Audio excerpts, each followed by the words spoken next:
where it was a sense of community, of connectedness, and mentoring, right? It was just adults having healthy relationships with kids, kids having healthy relationships with adults. It was just this environment that I grew up that's centered around the Big Red Truck experience. And so I get to drive the Big Red Truck now.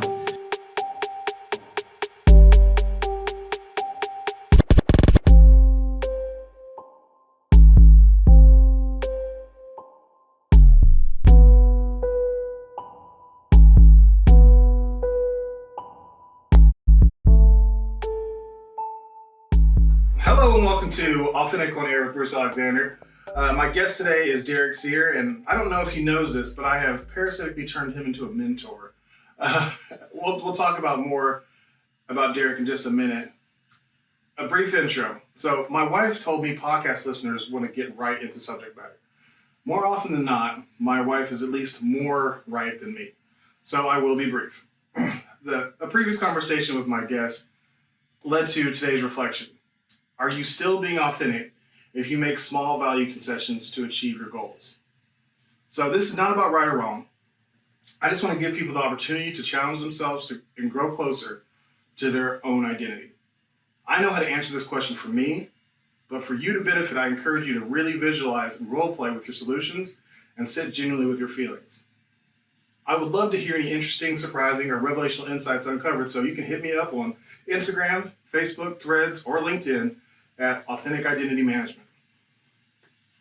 I first connected with Derrick during the process of revamping a children's fire ed program, and we sat down to figure out if it made any sense to work together.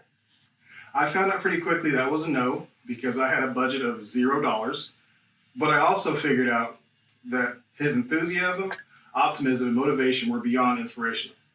I needed this guy in my top 5. So I bided my time, stayed in contact, and all but stalked him until the time was right. And for the last 3 months or so, he has been elevating my level of thinking through conversation, and I could not be more thankful to share my podcast stage with Derrick Sier. Welcome, Derrick. There is an applause button. Is there? You have one? Yes, it's somewhere. You're going to hit one, it's going to be like, wah, wah, wah, wah. No, that's not it. Thanks for having me on the show, man. I appreciate Absolutely, man. I'm really excited. It's still playing the sounds over. Okay. it. So I'm going to pull these off now, because I don't need to hear my voice anymore. I'm really excited to have you. Yeah, man. We were talking a little bit already. It was already a great conversation. I'm like, I got to actually introduce the show. We had to stop it. She was like, wait. Pause the good conversation to start the conversation. Yes. All right, go. I know, right? So for those who don't know who you are, tell us a little bit about yourself, what you do, and what your listeners might get to know you for. Absolutely. So I'm a guy that absolutely loves community. I love connection. I've tried to find several different ways to explain what I do or my heart's desire for my city and my community. And one way that I've recently described it is I want to reach from one side of the city and I want to reach across to the other side of the city. And like Spider-Man, I want to pull these two pieces together that probably would have never connected had I not been in the middle. And I think there's lots of people, there's lots of organizations, there's lots of connections to be made that are not happening. Oklahoma City is so siloed. I'm not sure if you listeners know that we're here in Oklahoma City. Yes, absolutely. Yeah, but it's such a big landmass city that it allows for people to be segregated or siloed, right? 640 square miles. I mean, that's large. That's large. And when you think about Oklahoma City, like proper being, I think it's under 750,000 people. That means that your people to land ratio just allows people to group up on sides of the city and they never have to leave. I mean, the edges of the city, when they begin to develop, they get their own grocery stores, they get their own entertainment, they get their own. In fact, you could probably live in Northwest Oklahoma City and never leave. You could probably live in the South Side and never leave because everything is there. And so what I want to do is I want to reach across the sides of the city. I want to pull things together and get people connecting and having conversations that they probably wouldn't have had unless there was a Spider-Man in the middle. And those conversations are around connection, around community, and around mentoring. And so I'm a connector, I'm a mentor, and I'm a community guy. If I had to wrap everything that I did professionally, socially, spiritually, individually, it would fall in one of 3, if not all 3 of those things. So why? Yeah. Why do you want to be Spider-Man? Yeah. So I ironically, I did a podcast with this guy named Gregory Coleman. His name's Hetty out of Guthrie. Has a pretty cool podcast as well. And he put me on to this. It wasn't like a panel. I was a presenter, and the topic was community. And whenever I get an opportunity to talk about community, I can't talk about community or my love for people without talking about my dad.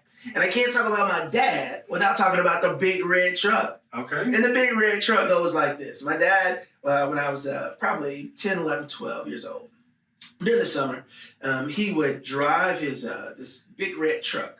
And he would go down, we said North Tulsa. And so once you got to like the 50s, you knew you was almost in Turley. Right. Now, anybody that's from Tulsa know about Turley. There's this gap in between like central downtown where it's Admiral, and then you got all the way to Turley, and everything is considered the north side. And so you knew once you got in the 50s that you was getting close. Turley was like 56, 57, 58. We stayed on 52nd. So my dad would take his big red truck, and he'd go down 50th Street, he'd honk, mom, kids would come piling out of the houses. They have these backpacks and these bags of clothes, and my dad would just pile them up. He'd take them down to the community center, and he did that for 50, 51st, 52nd, 53rd, 54th, 55th, and he would just go up and down the street, honking the horn. People would come out and take them up there. He would wash their clothes, feed them, teach them to sport, let them play, things like that. And then at the end of the night, after he had worked a full day, worked about 3 or 4 o'clock, and then the kids from about 3 to 4 to about 6, he would drop them back off, and we would go home. And we would sit in the driveway, and we'd talk about all the good things that happened that day. Keep in mind, I'm 10, 11, 12 years old. I'm sitting in the passenger seat watching my dad love on kids, love on families, use the community center. He also drove the school bus for Tulsa Public Schools. He also drove the church van for our church. Man. My dad was just an active dude. And I remember him saying one day before we got to the car, he's like, son, one day you're going to be driving the big red truck. Big red truck. You are going to be driving. You're going to be carrying on the legacy of community and kids. And I remember my dad, he was this big guy. And he was 3/4 Creek Indian. He had this long hair, and he had this cigarette that would just be stuck to his lips. So whenever he talked, that cigarette would be flapping. He had these little snapback hats, and I just remember him being in the driver's seat, just looking over at me and looking into like past my eyes, like into my heart and my soul, saying, "One day you're gonna be driving a big red truck." So I remember turning 16. My birthday's in July, so it's in the summer. I remember going to get my license and coming home, and my dad got off work. And I remember him beating me out to the truck, and he was in the passenger seat. And he was like, son, it's your turn. Ooh. At 16. That's a moment. To drive the big red truck. Wow. And so I'm in the driver's seat. I'm honking the horn, and kids are piling out there, hopping in the back of the truck. And I'm doing the same thing my dad did for years in North Tulsa. So when you ask me why, man, I didn't see anything else, brother. Wow. I don't even know if I had a choice. Man. I remember just watching my dad love on kids, high five kids, hug kids, get in their face, put his finger in their chest, disciplining them, loving them, knowing their parents, knowing their family, sitting on the porch, watering his grass, with that cigarette hanging from his lip. Kids running up and down the street. Hey, Mr. Sir, hey, Tank, hey, Mr. Sir. He was just such a community guy that I didn't see anything else. I didn't know there was another world where people didn't help people. Wow. And you grew up in North Tulsa. There's this interweb of like dependency. And so you talk about growing up, going next door, asking people for butter and sugar. You know what I'm saying? Like all the tea being spilled from elementary school, like from where I was at, from my school was to walking home. People knowing that I got in trouble. People knowing that I ain't supposed to be outside playing basketball yet. People knowing, like just things like that, where it was a sense of community, of connectedness, and mentoring, right? It was just adults having healthy relationships with kids, kids having healthy relationships with adults. It was just this environment that I grew up that centered around the big red truck experience. And so I get to drive the big red truck now. And I get to drive it to all 50 states and 12 districts. I get to drive it around I was in Bulgaria on a stage talking about the big red truck, talking about my dad and his love for community. That's a whole story by itself. Yeah, we did not cover that. Yeah, we can come back to it. But that's my why, man. Wow. My why is I grew up seeing it. I grew up seeing the benefit of it, the value in it. And I feel like we're becoming so individualistic and so we focus on our differences so much more than we do our similarities. Mm-hmm. And so I'm trying to pull people together from the edges of the city and I'm like, yo, look, we are alike. You care about family. You care about God. You care about community. You want to eat. You want to live. You want to thrive. The way that we do it is different, but if we can get around the places where we're similar, then the differences can exist, but they don't pull us away, right? I think differences are important. Absolutely. I think they add value and color and variety to our communities, but I think we have to have that overlap where people, they find the commonalities instead of differences. We can't focus on the differences. When we do, that's all we'll see. I totally agree. Like, my whole thing is about being special, about everybody having the power within their uniqueness. But that doesn't preclude being part of something bigger. Yeah, I agree. And ooh, that's good. Yeah, and community has, it has taken the back seat big time. But I'm a big fan of what you're talking about right now. I love, like, let's go back a little bit. Yeah. So the day that you got your license and you drove, man, what did that feel like? Yeah, that was it's almost like when I turned 18 and my dad he didn't give me a birthday present. My present from my dad was $2.16. And I got to go down to the local corner store and buy my dad a pack of cigarettes. That was my gift. That my dad's gift to me was, here's $2.16, right? And I need you to go buy me some Salem Lights 100, the shorts. Don't give me the long Thanks, ones. Dad. That was his gift. My dad's gift to me was getting upset when I cut the front yard and the lines weren't straight. He made me go back and cut them again. That was my dad's gift to me. My dad's gift to me was, before I got to use a powered weed eater, I edged our front yard up with a shovel. Ooh. That was my dad's gift to me. My dad's gift to me was giving me $5 a tire for helping detail cars. Because my dad had a detailing business as well. He would go through, and this is when the Daytons were big with all the spokes. And so cleaning those tires was hard. It was miserable. And my dad taught me, that was my dad's gift to me. My dad was very affectionate, and he loved me, and he was generous. But me driving that big red truck on that day, my dad's gift to me was learning how to serve my community. That was his gift. So it was much less like a coronation and much more like, this is your duty. Yeah, it's like a rite of passage. Have you seen 300? I have. The movie 300? And they're talking about King Leonidas. And they're telling his origin story. And there's this part where a spoiler alert for those of you that have not seen it. I feel like you've had like 20 you passed your limit. What is it called? Something statute of limitations. You are past your statute of limitations. You had time to see it. That's not my fault. You should still watch it, even with the spoiler. Absolutely. Well, that's this part where he's talking about at this point in time they kick the kids out. And they have to survive on their own. Yeah. And he's in the snow, and he just had on this little loincloth with this spear, and this wolf comes across, and like he does his whole thing. But when he comes back to the people, he's wearing the wolf skin. Yeah. Listen, he's wearing the wolf skin. So to me, it's like this rite of passage that doesn't deserve this. The clouds don't need to part. You know what I'm saying? We don't need to have a bunch of people there to be like, Derrick is 16, there's driving a big red truck. No. When you see me in the street wearing that big red truck, like this wolf skin, you know I've arrived. Wow. I don't need to say anything. Wow. Hey, ain't that James' truck? Who driving the truck? Ain't that Tank's truck? Oh, that's Lil Tank.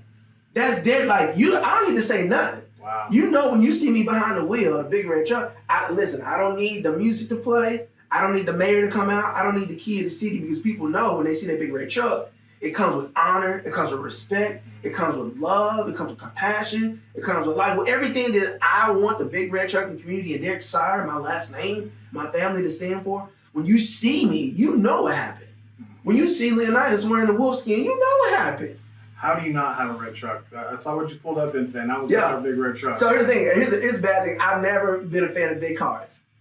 If you gave me $1 billion right now, if you said, Derrick, I want you to pick any car, we'll maintain it for free, just bring it back in every 90 days, we'll just, if there was no limit, none, I'm gonna drive me a Mini Coupe. Man, You're not you're not Mini Coupe size. I'm not a Mini Coupe.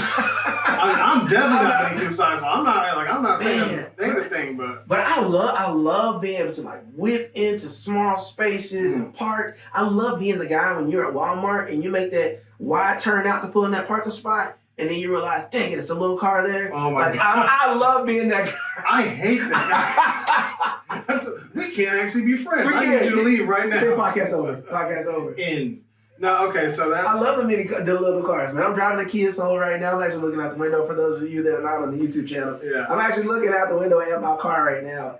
And that car has 217,000 miles on it. I've driven it across the country, Looks good. Thank you. From Florida. I've driven that to Kentucky. I've driven it up to Montana, out to Arizona. That car got miles on it, baby. Wow. It's loyal. So going back to the driving big red truck, before you switched up with the Kia, how long did you like actively drive for your dad? Did you do that for a period and then move out and do your own thing? Like... Yeah. So the big red truck took a turn. It became less physical and more metaphorical or symbolic, right? And so had to get bigger. Yeah, well, and Dad you need a bigger vehicle, literally. And Dad left, right? Mm-hmm. So he took the truck with him. Yeah.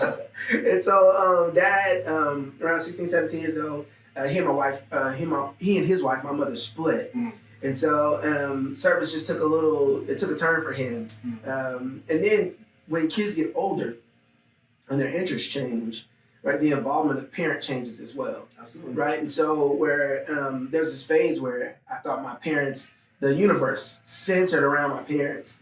And in some way it does, as far as like their approval and me wanting to make sure that, they are pleased and that they're proud parents. There's an element of that. There's also a part where there's this establishing independence. And so in that phase, I don't know whether it's 12, 13, 14, where it's like mom, like dad, that phase, going into 18, 19, where you feel like you've grown, where you know just enough to be on your own, but you really don't know anything. You really have not learned anything. No, absolutely nothing. I'm going through that phase with my daughter right now, but just thinking about that the way that it took a different turn. And so I went from actually driving the truck to driving the van for the Salvation Army Boys and Girls Club. Mm-hmm. So I transitioned from that level of community stuff to Salvation Army, to University of Central Oklahoma, being in Iowa, being at OU, doing community stuff with the church, doing stuff through the oil and gas organization I work for, just being active in all these different ways. So the truck has taken on more of a metaphorical form. Okay. I'm going to pause for just a minute. Yeah. I need to check something, but don't go anywhere. I was wondering if those guys are going to be loud in the playback. What the hell? Also, if we have a fly swatter, we don't have one in here. Or a roll of paper, or I love the place. Is this like a green room? I love it. We call it the sunroom. Sunroom. Yeah. Ooh, got it.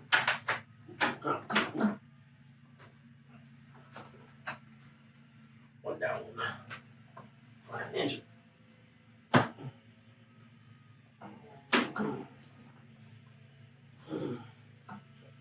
Yeah. Okay. Oh man, I don't know about that. That's right.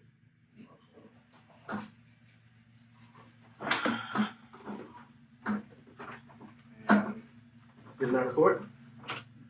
No.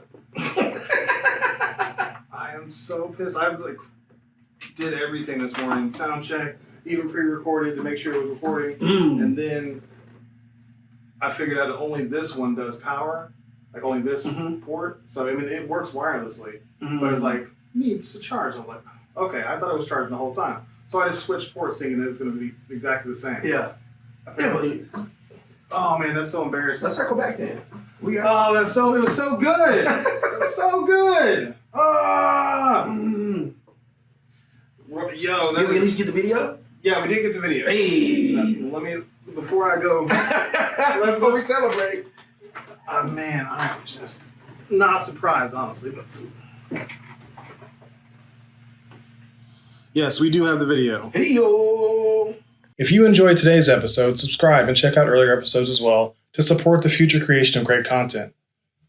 Follow at Authentic Identity Management on Instagram, Facebook, Threads, or LinkedIn. And if you're struggling to show up as yourself in your content, your brand, or your life, I would love to help you. Authentic Identity Management does brand coaching to help you align yourself with the identity you share with the world. It's exhausting to live someone else's life. Live authentically and access the potential that belongs only to you. Contact me on social or email me at bruce@AuthenticIdentityManagement.com for a free 30-minute consultation. Until next time, be yourself, love yourself. Goodbye.